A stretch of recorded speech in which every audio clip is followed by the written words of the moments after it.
પાદરા તાલુકાના ચિત્રાલ મજાતન માર્ગ પર અકસ્માત સર્જાયો. ચુડેલ માસીના મંદિર સામે કેમિકલ ભરેલું ટ્રક અચાનક રોડ પરથી નીચે ઉતરી ગયું.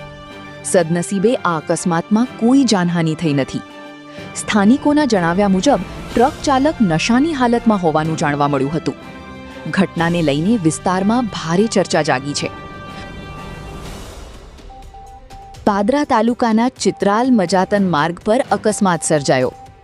ચુડેલ માસીના મંદિર સામે કેમિકલ ભરેલું ટ્રક અચાનક રોડ પરથી નીચે ઉતરી ગયું.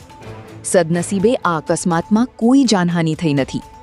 સ્થાનિકોના જણાવ્યા મુજબ ટ્રક ચાલક નશાની હાલતમાં હોવાનું જાણવા મળ્યું હતું. ઘટનાને લઈને વિસ્તારમાં ભારે ચર્ચા જાગી છે. ઉમેશ પટેલનો રિપોર્ટ, રિયાલ પાવર ન્યૂઝ મુવાલ.